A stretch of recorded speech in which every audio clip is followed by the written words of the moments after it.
Hello, this is Alice Formiga of eOrganic, and I'd like to welcome you all to the webinar on the economics of grazing organic replacement dairy heifers by Ryan Feuz and Ryan Larsen of Utah State University. This is the fourth webinar in a series of presentations about organic grazing based on research project funded by NIFA OREI and Western SARE at Utah State University and the USDA ARS Forage and Range Lab in Logan, Utah.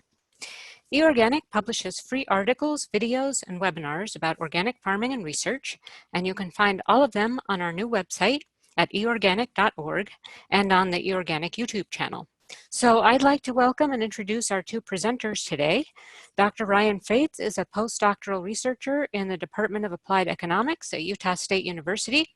His primary research interests include pasture and range management, livestock and dairy economics, and agricultural finance. Dr. Ryan Larsen is an extension economist in the Department of Applied Economics at Utah State University. He specializes in farm and risk management. So Ryan Larsen is going first, and so I'm going to hand over the screen control to him. So Ryan, you ought to have control now. Thank you, and I'd like to welcome everyone to this webinar. Hopefully we can provide some information today to help you as you analyze this organic decision and provide some methods to do so. Appreciate Ryan Feuz as he's put a lot of work into this. I'll set the stage and have him take over partway through the presentation.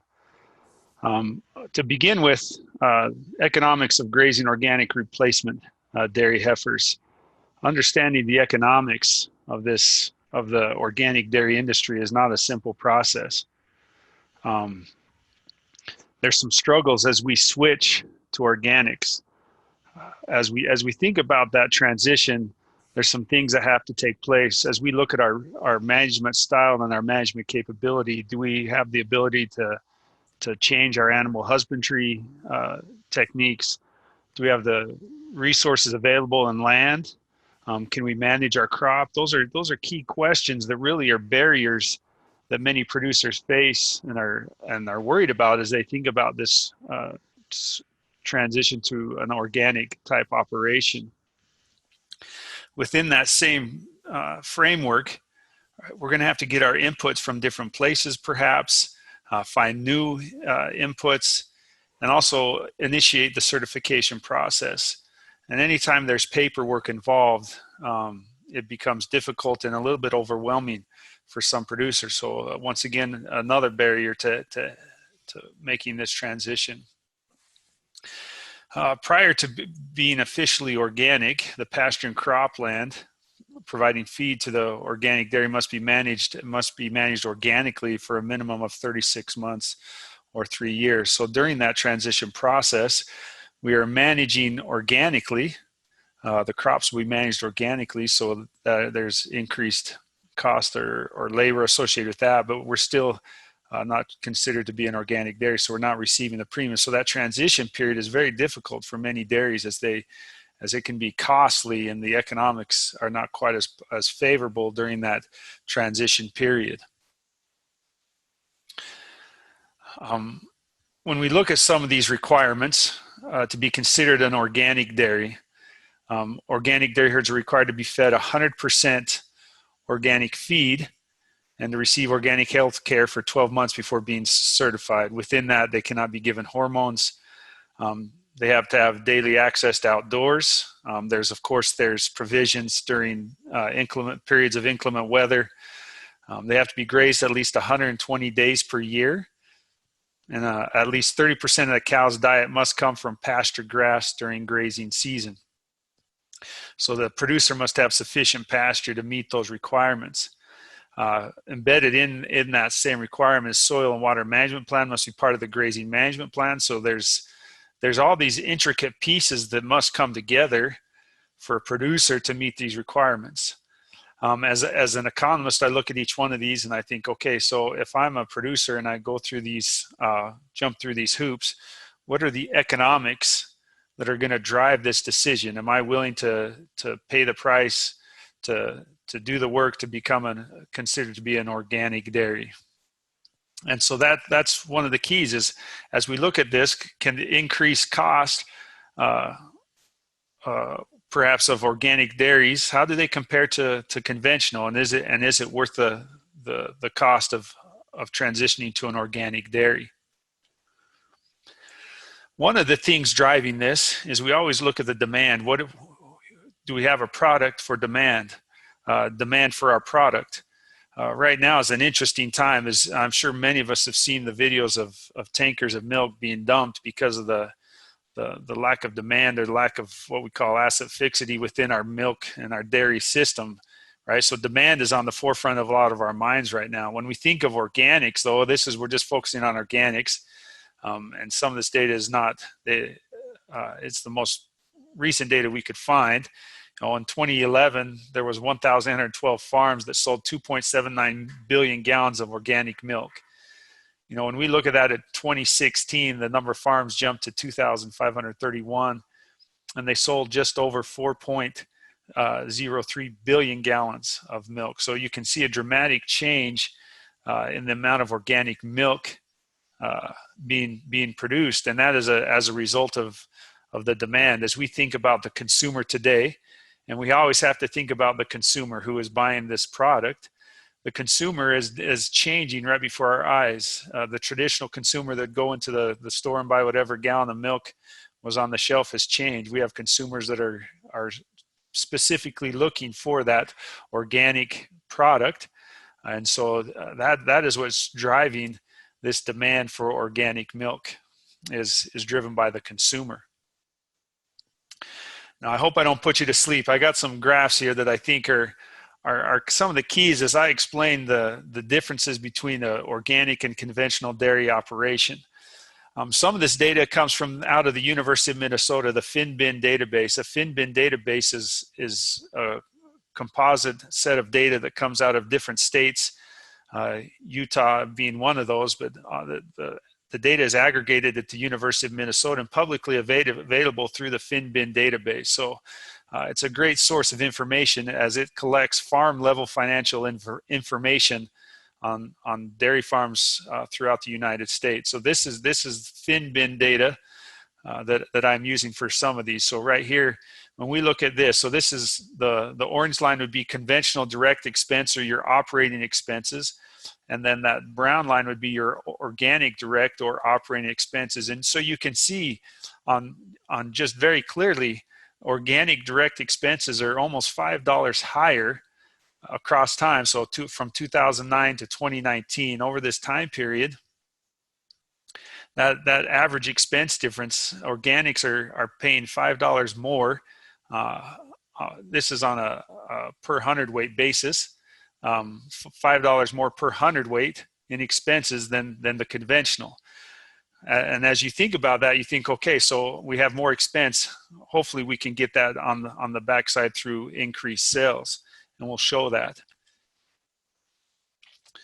So as I dissected that expense, that direct expense, the number one driver is going to be that feed cost. Organic feed cost per hundredweight averages $4.26 more than conventional. To buy that feed is going to cost more than on the conventional dairy. So that's the number one driver of that increase in operating expenses, is coming from that premium paid for organic feed.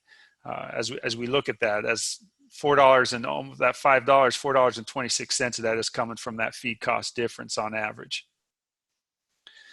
Another key driver here is production. So this is the average annual production per cow. When we look at that, those organic cows are producing quite a bit less. And take this with a grain of salt. This is not the end-all be-all data set. This is a sample of farms, and so this may be different on different operations. So take that for what it's worth. But given the data that I was able to find, conventional production steadily increasing, organic, right, surprisingly has seen some fluctuations in production, but the overall trend is that that conventional is much more efficient in milk production, right? We can see that, and that directly relates to that the economic well-being of that dairy farm. So what's the driver then? If we're paying more in expenses, we're producing less. Why would a farmer ever be willing to switch to organics? And this is the graph that explains that. Conventional milk price below, organic price received above.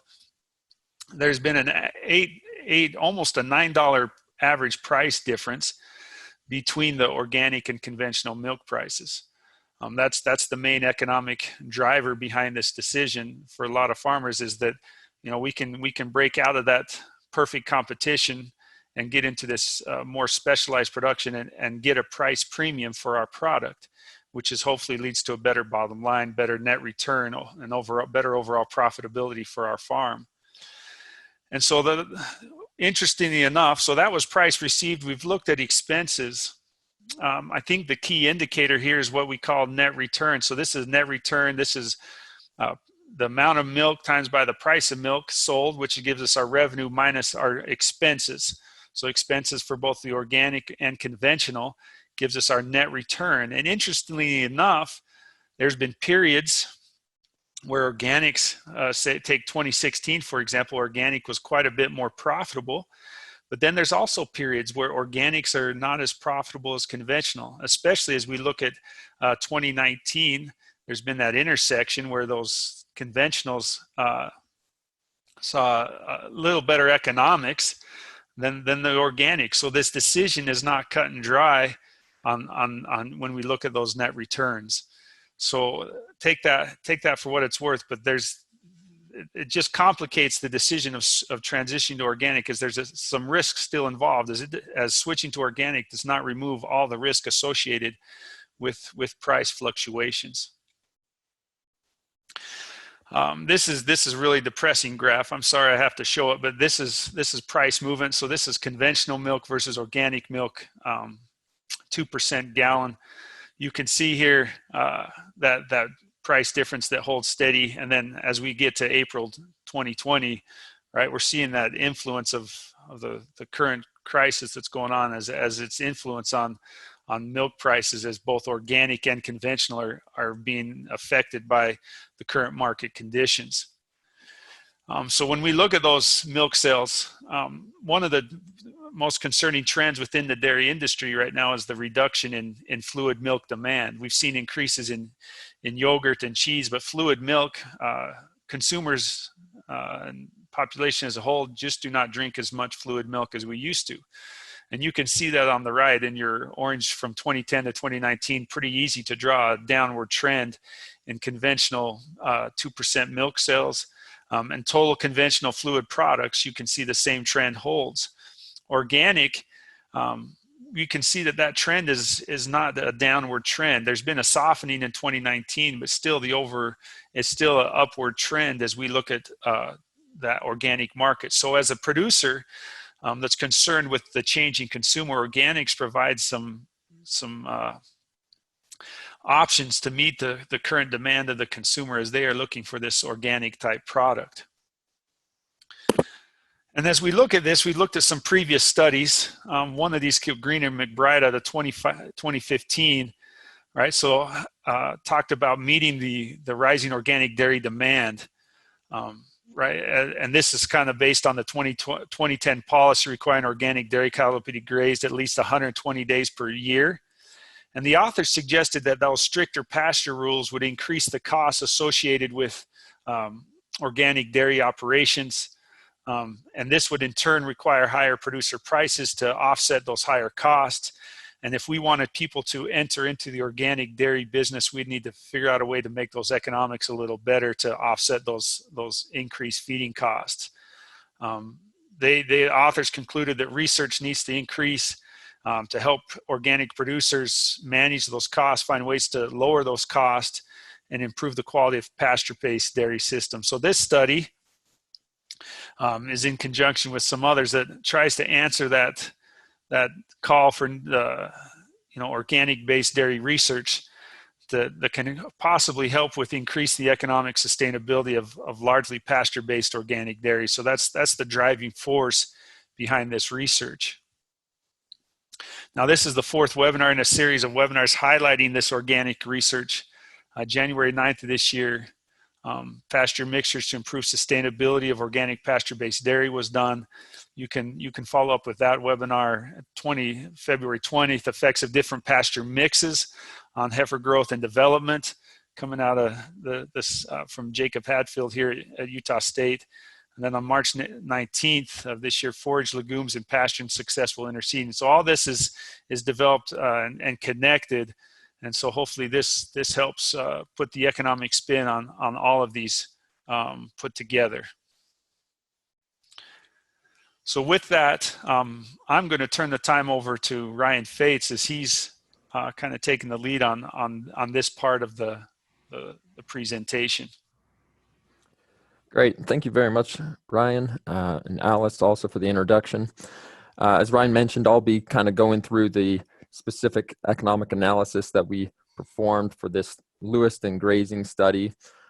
Before I get started, I just wanted to see if I can get my... Yeah, if you just click on the screen once, it should activate. There we go. Yep.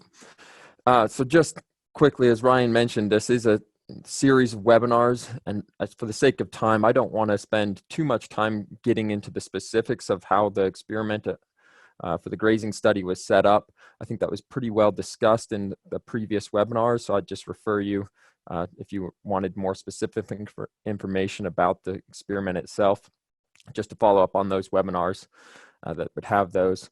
But in brief, we had yearling Jersey heifers. They were grazed on 8 pasture treatments: tall fescue, meadow brome grass, high sugar orchard grass, high sugar perennial ryegrass, and all were in monoculture as well as in mixtures with birdsfoot trefoil. So we had 8 total pasture treatments that we began to analyze for our economic analysis. And to set the stage, I want to make sure we're all kind of clear how this economic analysis took place. We're considering a replacement dairy heifer producer as a separate enterprise. So that's not to say that this producer doesn't also produce raw milk, isn't a dairyman himself, but for the sake of the analysis, it's at the enterprise level of the replacement dairy heifer producer. So this producer is considering switching from a conventional system to an organic pasture-based system, and would be considering the use of one of the 8 pasture treatments that were used in the Lewiston grazing study as the primary forage. So obviously you'd be wondering, do the benefits outweigh the costs? In other words, our primary objective: can producers reasonably expect a positive annual net financial impact by using one of these pasture treatments versus a total mixed ration in a conventional system? So for our methods, we decided to use a partial budgeting approach. Partial budgets can be used to evaluate the expected annual net financial impact of a potential decision. And for those who aren't familiar with partial budgets, there's 4 categories of financial changes that we would consider in a partial budget. And those are listed here as increased revenue, decreased expenses, decreased revenue, and increased expenses. So over the next several slides, we'll be going through each one of those expected changes and highlighting what we would be considering specific to this study. So those first 2 categories, increased revenue, decreased expenses, they would obviously represent positive changes that the producer would anticipate for making the change to grazing one of the pasture treatments. Whereas the second 2 categories, decreased revenue, increased expenses, those would be the negative changes anticipated. And then the sum of the positive and the negative changes would be the annual net financial impact. Okay. Now we could begin to compare the different pasture treatments economically by looking at that net financial impact, but we wanted to take the analysis a step farther, use a capital budgeting approach. Specifically, the payback period was also calculated for each pasture treatment. Payback period just looks at the initial cost of the investment and divides that by the annual expected increase to cash flow. So in this case, these are perennial pasture treatments, so they would incur establishment costs in the first year with no presumed establishment costs in subsequent years. So we can use this establishment cost for each pasture treatment as the initial cost of the investment into that specific pasture. And the annual expected increase to cash flow would come directly from the partial budget. That's that annual net financial impact. And so then once the establishment costs have been covered, that net annual financial impact would be the benefit that producers could expect from using the selected forage versus TMR, total mixed ration feeding, in a confined lot. So as we get into the partial budget, budgets are only as good as their assumptions. So I first wanted to just quickly run through some of these assumptions that we're all on the same page. We did this analysis assuming a number of heifers was at 100. Days on feed was similar to the Lewiston grazing study of 105 days. Pasture utilization rate of 85%. Dry matter intake, kilograms per cow per day, was 7.17. And that was the amount that was fed total mixed ration to target 0.8 kilograms average daily gain. And then we have our prices there. Our assumed price for the conventional shortbred heifer was $800, conventional open heifer $400, and then the organic premium, we held that constant at $225 per head. So this slide here, this is what we would be picturing as our partial budget, what we're going to be trying to fill in throughout the next several slides. Just kind of gives us a roadmap here. If you'll see on this left-hand side, follow my pointer, we've got the positive impacts, or on the right-hand side is the negative impacts. We could expect both positive and negative impacts in making this change to feeding one of the pasture treatments. I'm going to come back to this sale of replacement heifers. You'll see it's listed as both an increased income and a decreased income. We'll see how that's possible and explain it more in detail in one of the coming slides. But for now, we're going to focus on the decreased expenses. That'd be the TMR, and also the increased expenses, the forage value, fertilizer. And so then in the end, what we'll be doing is looking at the total of the positive changes, subtract the negative changes, and you'd have that net annual financial impact. So for the decreased expenses, no matter what pasture treatment our producer were to select, we would know that they would no longer be feeding the total mixed ration. So we know that that would be a constant decreased expense for any of our pasture treatments. The TMR was valued at 17.5 cents per kilogram. That was using our 2017 and 2018 feed rations in conjunction with the past 5 years historical averages for those feed components. So if we feed 7.17 kilograms per cow per day, 105 days, 100 heifers, that'd be a decreased expense of $13,175 as a result of not feeding the TMR. So that's simple enough. We know that that's going to be constant on any of our pasture treatments. Now we'll move on to our increased expenses. The first item that we're discussed is the forage value. Initially, it might be your thought that if a producer owns the land that they're grazing, that there is no cost to the forage.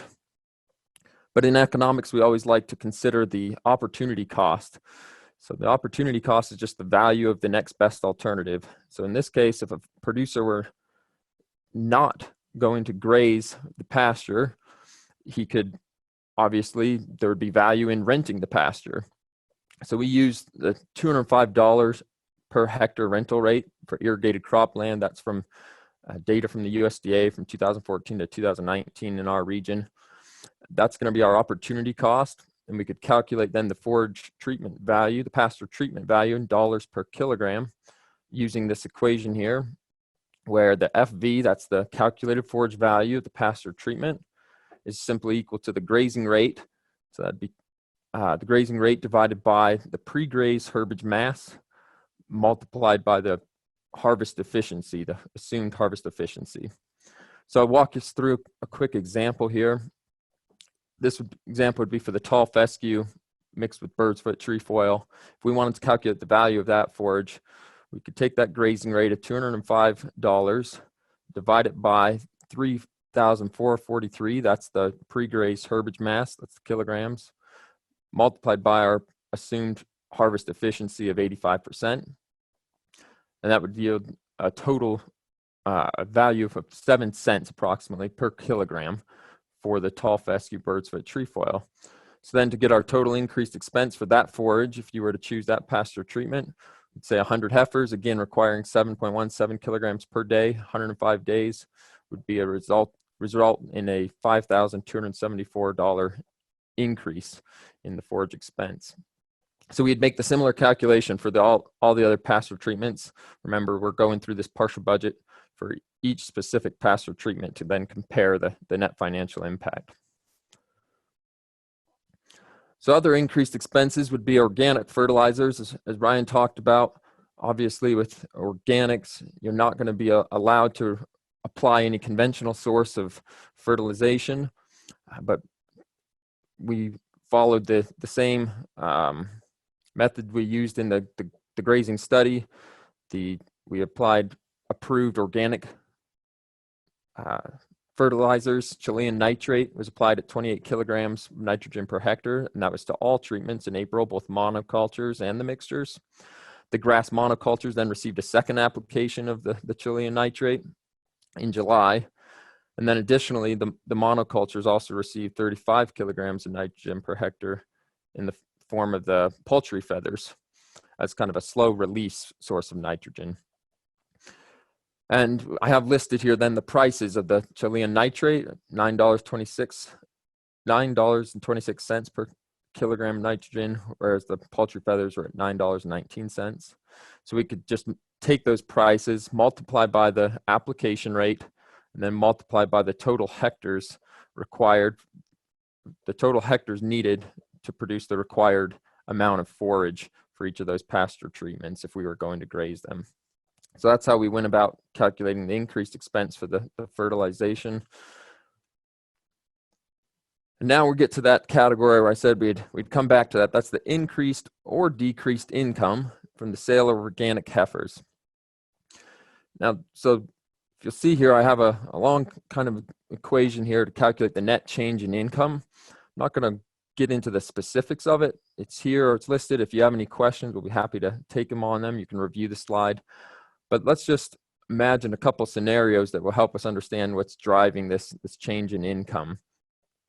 We could think about two scenarios. The first would be, let's say the conception rate for the pasture treatments was higher than the conception rate for the TMR feeding. And in that case, we know that we'd have more bred heifers for sale that with a presumed higher value than our open heifers. That means even without an organic premium per head, that we would still see an increased income as a result of grazing the pasture treatment. So that's easy enough to see how that could be an increased income. Whereas another scenario, if we had a lower conception rate for those grazed on the pasture versus the TMR, then it would depend entirely on our organic premium whether we would see an increased income or decreased income. We know that if we had a lower conception rate for the pasture treatments, then we would presume that we had fewer bred heifers and more open heifers for sale, with obviously the open heifers being valued less. But if the organic premium was high enough such that it could compensate for that lower conception rate, then we could still maybe see an increased change net income from the sale of the heifers or decrease. So that's just kind of walking through that, and we'll see then now that we have these pieces, we can start to begin to fill in the partial budget. So, but this change in income, it's entirely dependent on the assumption for the conception rate and the organic premium. So the organic premium, we talked with producers in our area, got their opinions, got what they've been seeing in the markets of late. And so we went with that $225 per head right now as our assumption, but we did look at varying that as well. But for now, we're going to hold that constant 225. So now we need to figure out what we're going to use for our conception rate for both our dry lot fed heifers as well as those fed on the different pasture treatments. For the Lewiston grazing study, the the conception rates were measured, recorded, but we felt that due to the small sample size of the conception rate, as well as some differences in grazing in breeding protocols during those 2 years, that we felt it'd be better to rely more on the current literature to inform our assumptions on the conception rate. And so I'd like to just highlight some of the literature we looked at and how we arrived at our assumption for our conception rate. First was Funston and Larsen in 2011. They found no significant difference between the final pregnancy rates when comparing Angus beef heifers fed exclusively on a dry lot versus heifers grazed on corn residue and grass during the winter, with some supplementary dry lot feeding when necessary. However, they did find some evidence that grazing heifers, as compared to dry lot heifers, did have a lower pregnancy rate when AI'd. So in the context of our research, artificial insemination was used. So we might expect just a small decrease in conception rate for the pasture-fed heifers as compared to the TMR-fed heifers, assuming all else was constant. But that's always the funny phrase, and I put that in quotations because nothing is ever always held constant. Specifically in our study, we found significant differences in total body weight gain among the treatments. And in general, the monoculture grazed heifers gained less on average as compared to the birdsfoot trefoil mixed treatments, as well as the TMR. So now we need to turn to literature to see what effect body weight gain would have on conception rate. We looked at 3 pieces of current literature. First was Kripalkova in 2014, found that both conception rate to first service and overall conception rate in the first breeding season decreased with increasing average daily gain between 6 and 14 months of age. Brickell et al. 2009 found that more services per conception were required for heifers with an increased growth rate from 30 days of age until breeding. And then finally, Hayes et al. The most recently found that an increased average daily gain overall between birth and breeding actually had a positive effect on conception rates to first service. And Hayes felt that his contradictory finding could be due to differences in the cow type and management system. Specifically, he talked about how theirs was an observational study that was strictly pasture-based, and mentioned how the other studies were not strictly pasture-based. So as we looked at the research, we felt since our study was pasture-based, it was most appropriate to align our assumptions with those of Funston and Larsen, as well as Hayes. And so in accordance with that, we had a 5% reduction in conception rate for all pasture-fed heifers, and then another 5% reduction for those monoculture grazed heifers. So if we're looking at the conception rate, for our TMR-fed heifers, it was 53% first service conception rate. And so our assumed conception rate for the mixed forage and monoculture fed heifers was 48% and 43% respectively. So with those conception rates, with that organic premium, we already had this for the assumption, we can go ahead and calculate the net change in income for each pasture treatment. And at this point, we're ready to fill in our partial budget. So for this example, again, I'm using the meadow brome mixed with the birdsfoot trefoil. We'd see that in this case, that we would see an increased income from the sale of replacement heifers. We know that we've already calculated our TMR decreased expense. We have our forage value for an increased expense, fertilization, the Chilean nitrate, $5,796. You see that there's $0 for the poultry feathers. That's because the poultry feathers were not applied to any of the mixed the birdsfoot trefoil mixed pasture treatments. And so then we have our total positive impacts at $33,675, our total negative impacts at $10,379. Yielding a net annual financial impact of $23,296.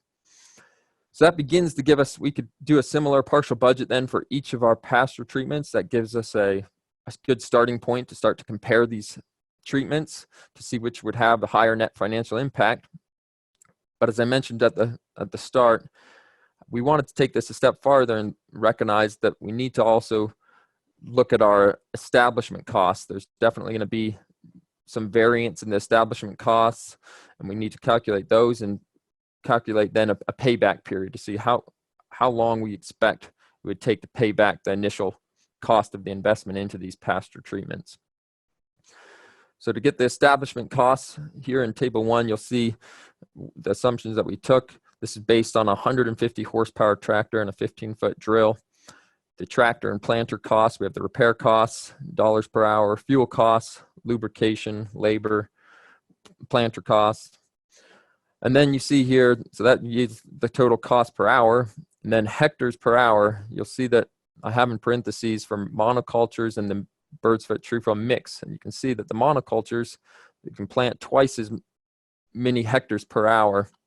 And that's a result of, to assure proper seed depth, those mixed pasture treatments required to be seeded twice for each of the species in the pasture treatments. So then, of course, the total cost dollars per hectare, you'll see are half the costs approximately for the monocultures as compared to the mixed. Then seed costs, I don't list them all out here, but I do have the range. This is actual seed costs that we used. So the tall fescue is the cheapest at $66 a pound, whereas the orchard grass birdsfoot trefoil was up at $160. So that gives us a estimated, we could add those up, gives us the establishment costs in dollars per hectare. So we can see for the different pasture treatments, there was a range of $90 to up to $270, and that's dollars per hectare. And then we could just multiply that value by the total hectares needed, again, in order to produce the required amount of forage production. So that's what we did to get our total establishment costs. And again, remember that we're using as our initial cost of investment into these pasture treatments. And then we can divide that by our annual net financial impact that we calculated from the partial budget, and that can get us our payback period. So this next slide, I present all of those results in a table by pasture treatment. The one column that we haven't talked about here is the one on the far right, the break-even organic premium. That's simply the organic premium needed, dollars per head, in order for this net financial impact to break even, to be at least no change from feeding in a TMR. So as we look at the results, just a couple things that I wanted to point out. Is first that obviously, according to net financial impact as well as payback period, the meadow brome mixed with birdsfoot trefoil appears to be the best and the optimal selection. However, you also note that with statistical analysis, we can tell here we've marked in this sub-column, and those treatments with differing letters differ significantly at the 5% level. And so if you'll notice, all of the birdsfoot trefoil mixed pasture treatments all have similarly low payback periods, all right around a quarter of a year, meaning we would expect that initial establishment cost to be paid back within just 1/4 of a year. And again, they also have statistically the same annual net financial impact, right around $22,000. So I think let's move on here to just a couple more. As we look at our results, as I mentioned, the birdsfoot trefoil mixture treatments all had similar low payback periods. These suggesting they were the better investment as compared to the monocultures. So as we look at that finding kind of in light of other current research, probably the most relevant was Waldron et al. In 2018 for their study using beef steers grazed on 4 pasture treatments: tall fescue mixed with alfalfa, tall fescue mixed with birdsfoot trefoil, and tall fescue in monoculture, fertilized and unfertilized. And they found that the most value added per steer was, as well as the highest net returns, could be expected when grazing beef steers on the BFT mix treatments. And they also concluded that grazing pastures of tall fescue mixed with alfalfa or birdsfoot trefoil were more economically viable than either the fertilized or unfertilized monoculture of the tall fescue. So similarly, our results suggest that the birdsfoot trefoil mixed pasture treatments have the potential to be more economically viable than the monoculture pasture treatments, and that no monoculture pasture treatment was shown as being economically viable other than the meadow brome. And just some conclusions. So based on our payback period, meadowbrome mixed with the birdsfoot trefoil would be our optimal treatment, but all of the other mixed treatments have similarly low payback periods. I think this mainly points to the need for producers to carefully consider seed availability as well as cost, as well as what pasture treatment they expect would grow the best in their climate, their soil type. If the economics say that the payback period and the net financial impact would be similar for these pasture treatments, these BFT mixed pasture treatments, then I think that really that points to the need to just to find seed availability and compare seed costs, as that's going to make the difference. The other thing I wanted to point out was looking at the break even for the organic premium. We noticed that all of the BFT mixed pasture treatments had a relatively low break even of less than $15. However, so that's just saying that with less than $15 in an organic premium per head of heifer, that we could maybe expect to break even. But I don't know about you all. I'm pretty certain, though, that most producers, when making these decisions, are not hoping just to break even. That's typically not a good motivating factor to make a long, hard, difficult transition that Ryan Larsen described previously. But rather, we would expect and hope that if they're going to make this type of transition, they would expect a higher return, greater than break even. And so to that respect, I just wanted to highlight the fact that before making this change, individual producers must consider the reliability of the organic dairy market in the area, look at the projected price premiums, and because to us, after making this analysis, the economic success of the organic heifer development program seems to rely heavily on the strength of that premium. And then we just conclude by saying that dairy farmers considering this type of change from conventional organic replacement heifers should plant a mixture with a tannin-containing non-bloating legume, such as birdsfoot trefoil, and that they should look at the species that's most suitable for their soil, their climate. And with that, we'll conclude our presentation. We're opening it up for questions at this time that anyone might have. If the conception rates tended to be lower for pasture-based systems, did the economists add this into the economic model? In other words, if it takes more input of time to get heifers pregnant, isn't that an unrealized cost? Ryan, you had said that you didn't specifically account for that, but it is a cost, and they accounted for that cost through the lost revenue. So you want to just talk about that a little more? So Ryan Feuz, correct me if I'm wrong here, but we didn't explicitly account for increased time due to that lower conception rate, but in a sense that's captured through as we lowered that conception rate, we captured that lost revenue through that formula that Ryan Feuz showed in decreased heifers to be sold. In a sense, is how we're accounting for that decreased conception rate. Ryan Feuz, what? Yes, that's exactly right. That lowered conception rate should drive that net return and should be kind of implicitly accounting for that. Okay. And did you include fencing and water systems in as part of the startup cost? So we didn't include fencing and labor. And this is something, so we're writing a paper, obviously, in conjunction with this research as well. We talk about this in the paper some of, it's difficult to know. There's obviously, yes, increased fencing with the rotational grazing, increased labor there, but at the same time, you're no longer mixing the mixed ration, no longer feeding that. So that's definitely up for debate. There may be some that are more familiar with this, but we consider the labor, that part offsetting.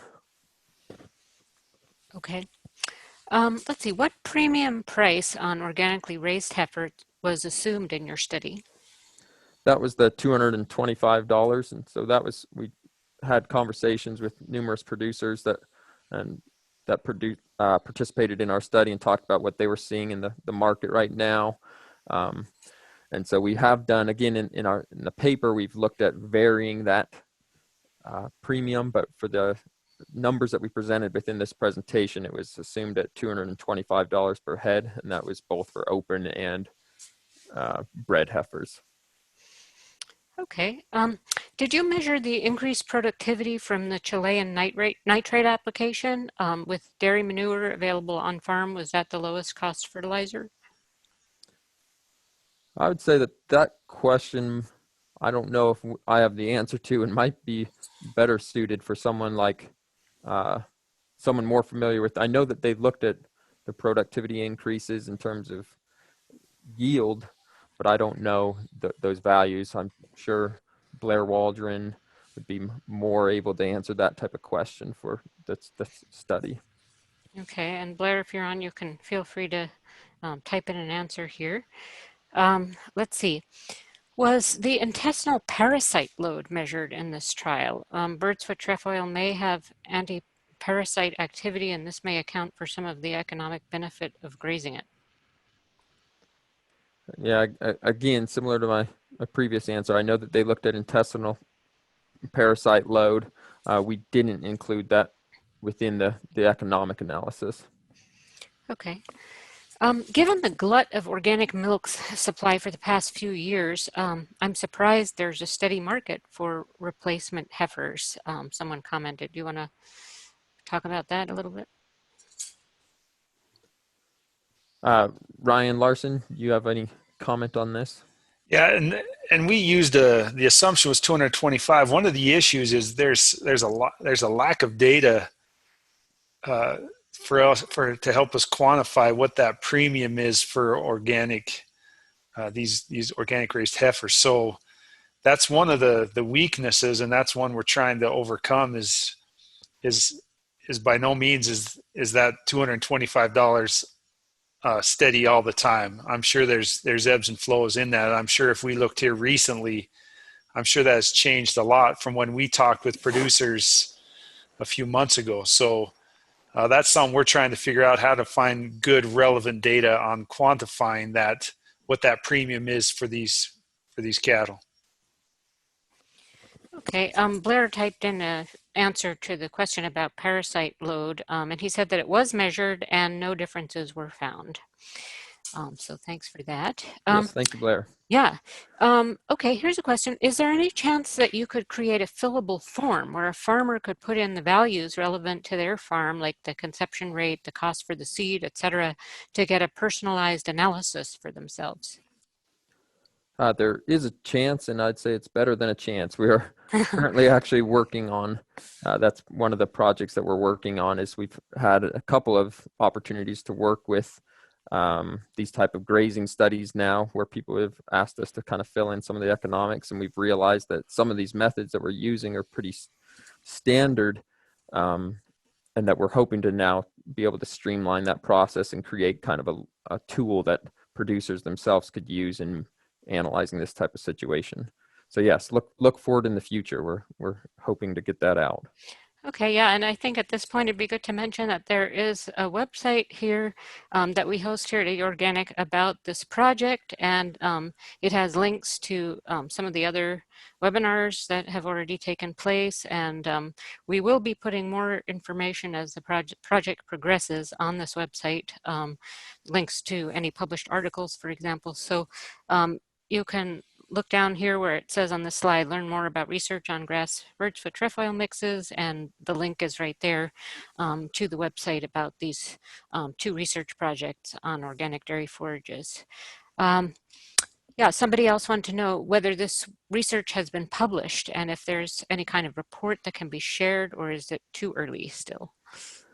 Just a little too early. Okay. Like I mentioned, the paper is in a good draft form right now, and we're circulating and hoping to get it published here soon. Okay. Was the assumption that the DMI was the same for all pasture treatments and TMR? And if so, how would the net return be affected if the DMI was less in the pasture? That's a good question. That is the assumption was that DMI was the same for pasture treatments and TMR. While we recognize that there were certainly the grazing study, we measured apparent intake, and there were pretty big differences, and that was kind of our problem in trying to do this type of analysis. If we were to assume that, let's say, the perennial ryegrass, for example, had a dramatically less apparent intake, well, then for this type of analysis, we would assume then that far fewer hectares were required to produce the needed forage.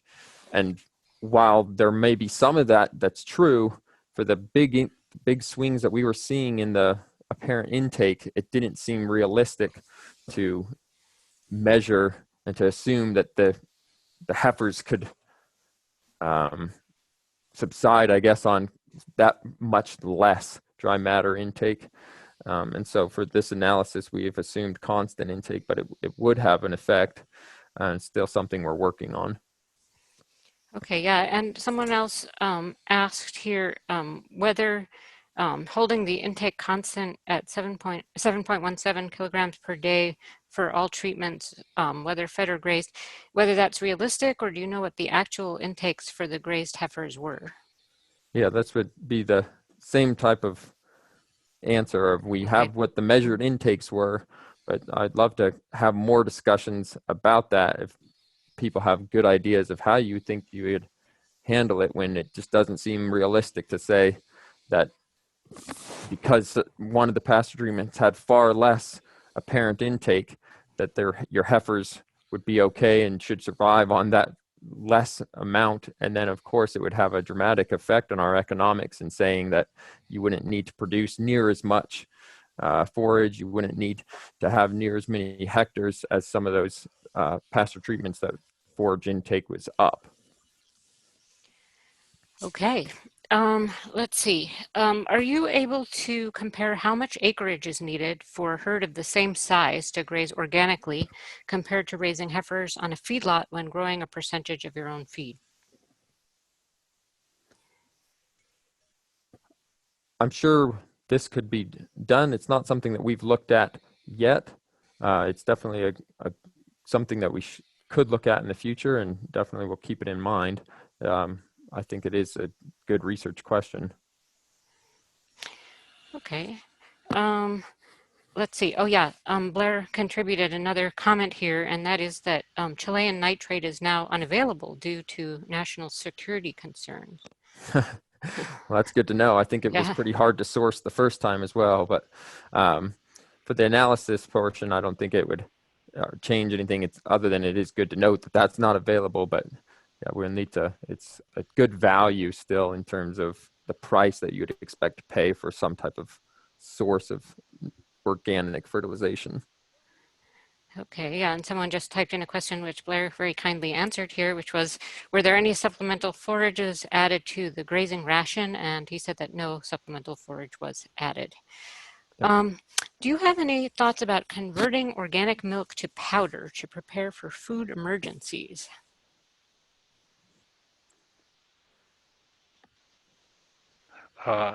You know, if we've learned anything this past month or so, I think their perceptions are shifting. I think, I don't think a lot of people even utilize powdered milk much now. Most of our powdered milk is exported. And so it'd be difficult to say what the demand for organic milk powder would be, what the overall demand would be for organic milk powder. Just because we export so much of it, very little of that is used domestically. It'd be difficult to say if that would be a big market or not. Okay, let's see. I'm not sure I understand all the abbreviations in this question here, but maybe you can read it as well. It says, is OVSYC and use of heifers specific semen greater than 85% heifers allowed in organic heifer production? And if not, can organic calves be raised under organic grazing and then used in non-organic milk sales as first calf heifers and then added to organic herd for all other lactations? So I don't know the answer to that question. That's definitely a And certification question. yeah, I was going to say, I'm with you, Allison. This is a certification question, and Yeah. outside of my wheelhouse is economics. I don't know. Ryan, do you have any information on that? I don't have a good response for that question. Yeah, that would be definitely something that you'd want to ask an organic certifier before you do anything. So, it would have to be part of the organic system plan. So that's definitely something you would want to clear first. Let's see, I'm just looking in the queue here to see if there's any other questions that I missed here.